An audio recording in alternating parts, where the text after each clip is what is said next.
Bakit daw tayo? Kasi yung tao, nakita mo nagtatrabaho ng mga dito eh. Ang sabi nyo, pang 100 person yan. 70 na tao pala nakakain, wala na. Tapos meron pa naman, yung tayo, hinahati. Kakasya pa sa 30 yan.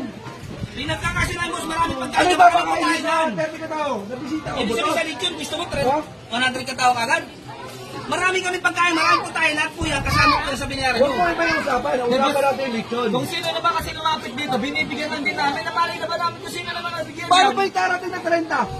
Ano ba? Ano ba yung lechon? Ano mabibigyan naman po si, Hindi na babayaran yan. Ayos, ba't naman kayo ganyan?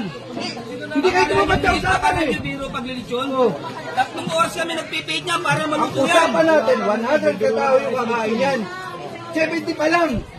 Paano ba yung 30 darating? Ano lahat naman yung ginagawa namin eh. Lahat ng darating binibigyan. ang tagal pa na ito natitira. Sino binibigyan? Sa tingin mo, aabot yan? Tatansya na lang namin. Tatansya naman yan, boss. Kasi tinatansya talaga yan. Hindi naman binibigyan ng tipak-tipak yan. Tinatansya talaga yan. Hindi ko babayaran yan. Tig-isang plato. Hindi kayo sumunod sa usapan eh. Sabi nyo, pang 100 ka tao yan. Maraming kita naman, boss eh. 70 na, naka-70 na kami. Hintay may lumalapit, may lumalapit naman. 70, 30 pa yung kakain Eh, yan. wala na lang lumalapit, boss eh. Paano ibibigay? Bibigay naman yan. Malapitin mo muna yung 30 na tao dito, boss, para pagkakasya na lang natin. Pagkakasya